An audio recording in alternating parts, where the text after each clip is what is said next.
Yes. So let us begin. Today we are going to revise it, right?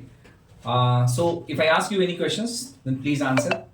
What is sound? है क्या sound? Anyone? Raise your hand and tell me. Yes. What is sound? The sound is a sensation we take in from our ears and is perceived by our brain. It is the movement of molecules. It is the vibration of molecules which can be to and fro or back and forth. It is a mechanical force. Okay. So basically, what he has said is that a sound is something which we hear. Like it's a sensation. We hear it, right? We hear it through our ears. Okay. And the sound also travels in the form of wave. But वो wave कैसा होता है? Do you know that? How does the sound travel? कोई बताएगा? तो sound travel through medium. Through some medium. Exactly. So sound required a medium to travel. ये एक बड़ी अच्छी point है. Sound required a medium to travel. But travel करता कैसे है sound? Anybody? So the vibrations. Vibrations होते हैं. कैसे vibrations होते हैं? Vibration. सर वो molecules को vibrate करता है. Ramification. See, sound is a form of energy, right? Yes, sir. Right? When we produce sound, we are producing some energy, right? And that energy propagates. So let's say if the energy is propagating in this way, right? Okay. So what propagates? क्या वहाँ Vibration. molecules जो present है वो propagate होता है? आखिर propagate क्या होता है? Energy. How does it propagate?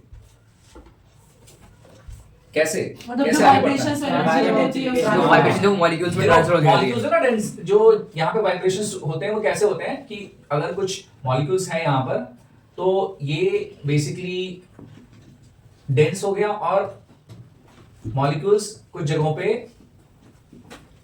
Dense नहीं रहा, राइट? यहाँ पे क्या हुआ? यहाँ डेंस नहीं रहा, रेरिफिकेशन हो गया. यहाँ क्या हो गया? डेंसिफिकेशन हो गया. ऐसे करके जैसे जब भी हम बोलते हैं तो रेरिफिकेशन एंड डेंसिफिकेशन, रेरिफिकेशन एंड डेंसिफिकेशन, ऐसे करके सिर्फ वाइब्रेशन होती है. मॉलिक्यूल कहीं नहीं जाता, molecule remains at the same place, अपने प्लेस के आजू बाजू वाइब्रेट करता है, लेकिन वो वाइब्रेशन को क्या करता है? प्रोपेगेट कर देता है आगे, अपने आगे वाले मॉलिक्यूल को ट्रांसफर करता चला जाता है, राइट? तो रेरिफिकेशन में क्या होता है कि जो मॉलिक्यूल्स होते हैं वो थोड़े दूर दूर हो जाते हैं, और डेंसिफिकेशन में क्या होता है? जो मॉलिक्यूल्स आपस में होते हैं वो पास में आ जाते हैं. तो जो एनर्जी प्रोड्यूस होती है ना, उस एनर्जी से क्या होता है? रेरिफिकेशन एंड डेंसिफिकेशन होता है, और वही प्रोपगेट हो जाती है आगे, राइट? जिस डायरेक्शन में रेरिफिकेशन एंड डेंसिफिकेशन होता है उसी डायरेक्शन में प्रोपगेशन भी हो जाता है. ओके. अब साउंड को रिप्रेजेंट करने का जो तरीका है मैथमेटिकली वो ऐसा है कुछ. जैसे आप साउंड को रिप्रेजेंट करना चाहते हैं ना, तो मैथमेटिकली आप रिप्रेजेंट करते हैं, वो ऐसा करके रिप्रेजेंट करते हैं, राइट? लेकिन साउंड ऐसे प्रोपगेट नहीं करती है.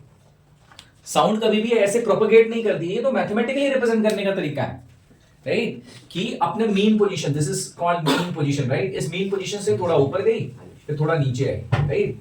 मीन पोजीशन से थोड़ा ऊपर गई नीचे आई, राइट? तो this is not the way how sound is propagated. The sound is propagated in this way, but it is mathematically represented like this, but definitely it requires a medium to travel. अच्छा, बताओ कि अगर चांद पे कोई बहुत बड़ा विस्फोट होता है, राइट?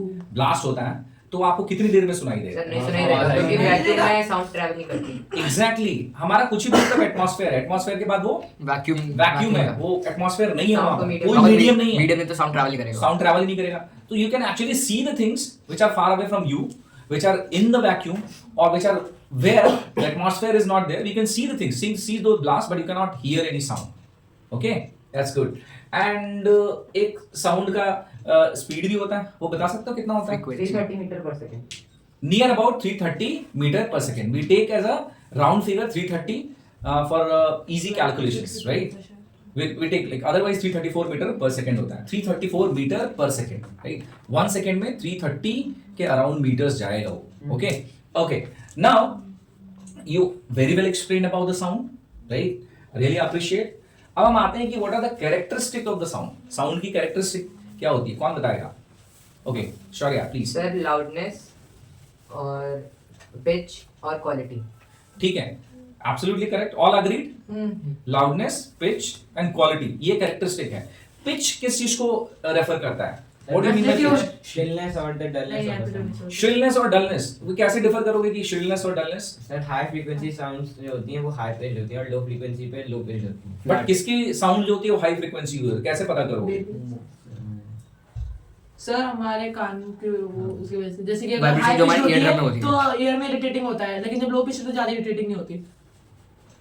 हाँ ओके आप इरिटेशन के बेस पे एक्सप्लेन कर रहे हो Yes. जो जनरली हाई पिच साउंड होती है तो बच्चे की साउंड होती है राइट ये क्वेश्चन भी पूछ सकता है आपसे तो बच्चे की साउंड होती है या फीमेल वॉइस होती है वो हाई पिच होती है राइट और अभी जो आपकी साउंड है ना अभी एडोलेसेंस पीरियड में हो तो आपका जो साउंड है अभी वो हाई पिच होगा बट एडोलेसेंस के बाद वो साउंड की क्वालिटी आपकी वो चेंज हो जाएगी पिच भी चेंज हो जाएगी अभी आपका साउंड जो है जो आप बोलोगे वो थोड़ा सा मोटा वॉइस हो जाएगा हेवी वॉइस हो जाएगा राइट जैसे कि मेरा अभी हेवी वॉइस है ना वैसे धीरे धीरे करके आपकी पिच जो है वो चेंज हो जाएगी आपके साउंड की बट फीमेल वॉइस जो होती है उसकी पिच हाई होती है इसका मतलब है कि उसकी फ्रीक्वेंसी ज्यादा होती है इसका मतलब है कि 1 सेकंड में उसके ऑसिलेशंस ज्यादा होते हैं ठीक है ओके दूसरा कैरेक्टरिस्टिक आपने बताया था Loudness. लाउडनेस सो लाउडनेस किस चीज से आप डिटरमाइन करोगे loudness what is the unit of loudness decibels absolutely correct तो लाउडनेस आप जैसे धीरे बोलते हो तो कहते हो कम लाउड है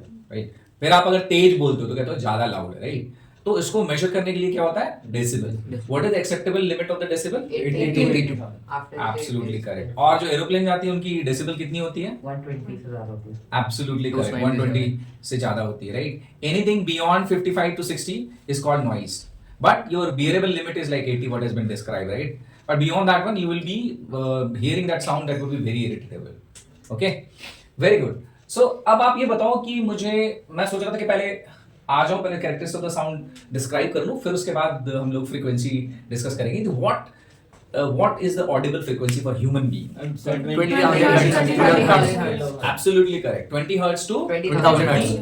1000 hertz या 20 किलो हर्ट्ज भी उसको बोलते हैं इसके बीच की फ्रीक्वेंसी की साउंड जो है ना you are able to hear it otherwise you won't be able to hear the sound so somebody some of your friend may say that मैं तो बहुत तेज चिल्ला रहा था तुम मेरे बाजू में खड़े थे तुम सुन क्यों नहीं रहे थे तो देन यू कैन बिकॉज उसकी हाँ जो तो बोल pitch सकते हो तुम frequency चिल्ला तो रहे ज्यादा थे लेकिन होगी। तुम्हारी साउंड की फ्रीक्वेंसी जो है मेरी 20 हियरिंग hertz फ्रीक्वेंसी में नहीं थी इसलिए मैं नहीं सुन पाया इट्स अ जोक सो ऐसा नहीं होता but yes there are many sounds which are beyond the frequency of 20 and 20,000 which may not be hearable for you right so 20 से कम होता है तो उसको क्या बोलते हैं इंफ्रासोनिक इंफ्रासोनिक और 20,000 से Ultrasonic. ज्यादा वेरी गुड अल्ट्रासाउंड सो अल्ट्रासाउंड का कहीं यूज होता है आप लोग जानते हो जेट प्लेन्स हाँ नहीं जेट प्लेन में सर सबमरीन में यूज होता है सबमरीन्स में यूज होता है ultrasound and ultrasound is also being used for detection of kidney stones and fetus inside the womb right that technology is being used okay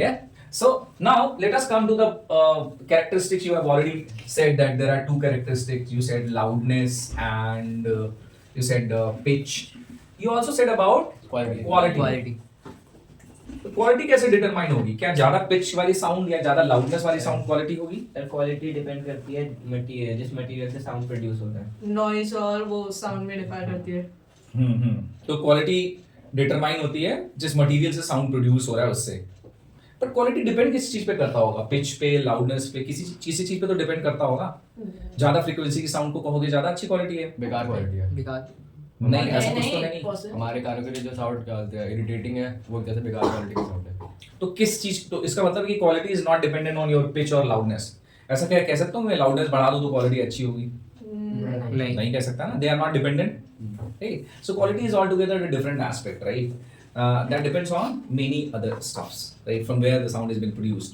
okay and there should be a balance of pitch and loudness ऐसा नहीं कि pitch and loudness का कोई role नहीं होता एक balance होती है pitch and loudness की that you will automatically feel it when it has been produced right आप कहते हो कि लता दी जो गाती थी उनकी साउंड की क्वालिटी बहुत अच्छी है सब जानते हैं मोहम्मद रफ़ी गाते तो साउंड की क्वालिटी अरिजीत गाते तो साउंड की क्वालिटी बहुत अच्छी है whereas अगर कोई ऐसा सिंगर है जो गा रहा है जो ट्रेंड नहीं है तो उसके साउंड की क्वालिटी बहुत अच्छी नहीं होती ऐसा कह सकते हो वो भी सकती है उसकी अच्छी हो भी क्वालिटी सकता है और नहीं भी हो सकता हो सकता है, हो सकता है कि साउंड की Possibility क्वालिटी है। अच्छा है बट वो ट्रेंड नहीं है राइट तो कभी कभी ट्रेंड सिंगर होती है साउंड की क्वालिटी अच्छी नहीं होती है फिर भी आपको अच्छी सुनाई देती है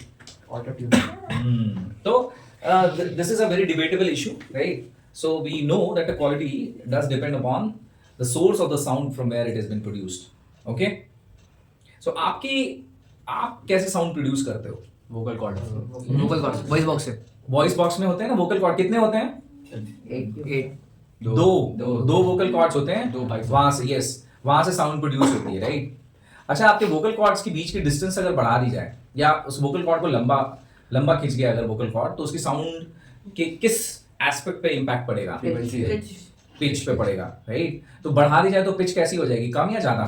ज्यादा नहीं साहब बढ़ा दोगे तो ज्यादा हो जाएगा पिच, या कम कर दोगे तो ज्यादा हो जाएगा पिच? कम पिच करेंगे। मतलब क्या? हाई पिच मतलब क्या? हाई फ्रीक्वेंसी मतलब 1 सेकंड में ज्यादा कितने vibrations? What is frequency? Frequency is nothing but low number of vibrations in 1 second. 1 second. So if you elongate the wire अगर बड़ा हो गया कम हो सो फ्रीक्वेंसी कम हो जाएगी, राइट?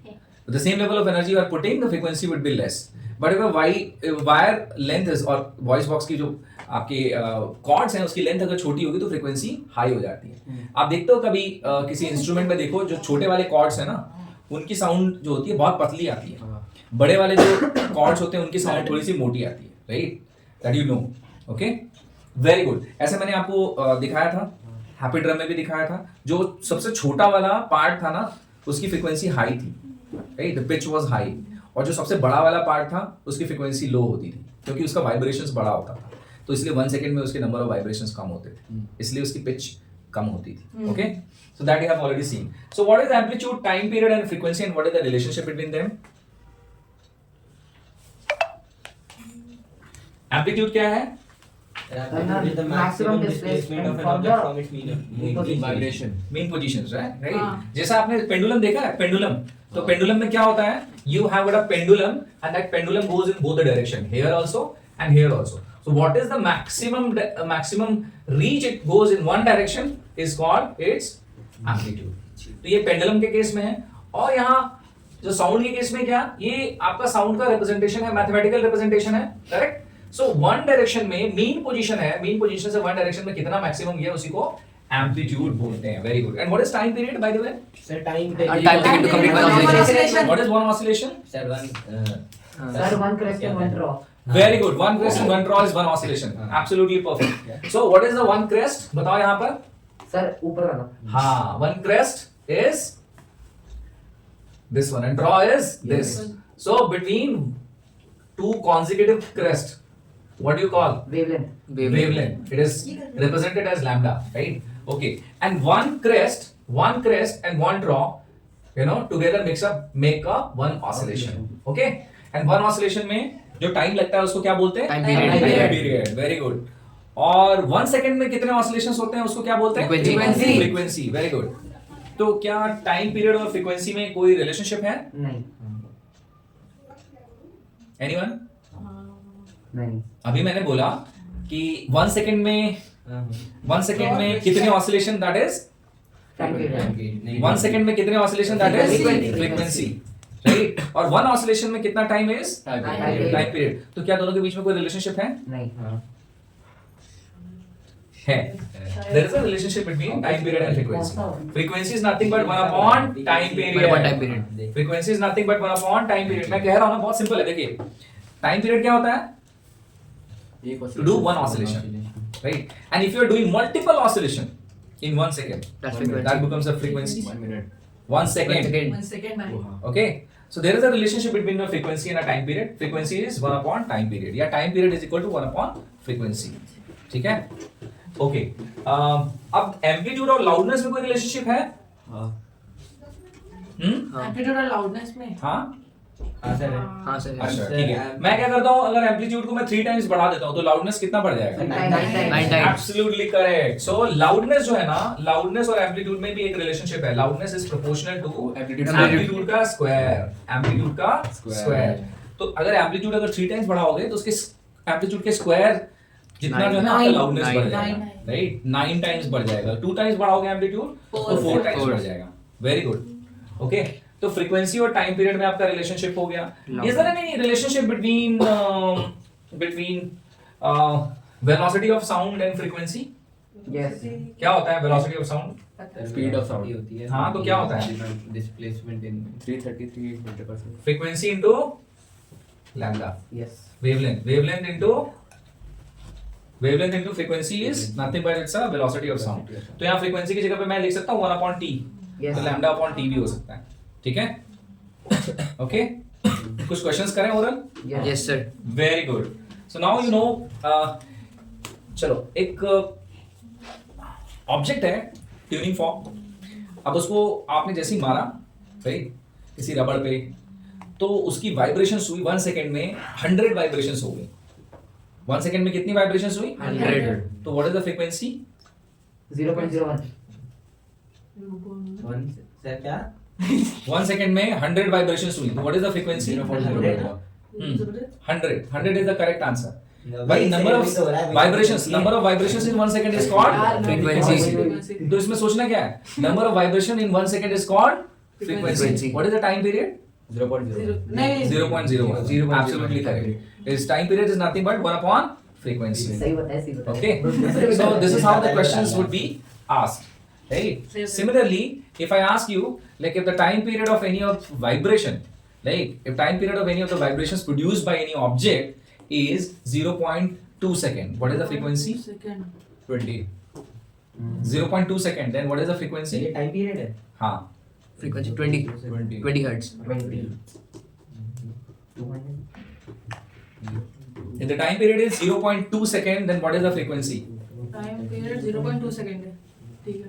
सर 5 एक minute. 5. 1 upon 0.2 is nothing but 10 upon 2, which is 2 5 जा 10, तो 5 हो जाएगा frequency. Okay, okay. If the time period is 2 millisecond, then what is the frequency? 2 millisecond. 0.2 millisecond. Sir पता भी है एक सेकंड में कितने मिली सेकंड होते हैं 0.02. If time period is 2 millisecond, what is the frequency? Millisecond और सेकंड, जैसे मिलीमीटर और मीटर का रिलेशनशिप है, वैसे मिलीसेकंड और सेकंड का रिलेशनशिप है। क्या है? अरे 10 होते हैं 10. Thanks for telling. बताओ, अब इस क्लास में आके फिर से मैं तुम्हें वो रिलेशनशिप बताऊं, मिलीमीटर और मीटर का relationship. Second.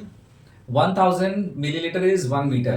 Similarly, 1000 millisecond is 1 second. मैंने बोला 2 millisecond है। What does it mean? 2 seconds. 2 millisecond, उसको सेकंड में कन्वर्ट करो, तो 2 by 1000. 2 by 1000. So 1 upon 2 by 1000, which is 1000 by 2, which is 500. तो 500 hertz. So क्या ठीक है? Okay, very good.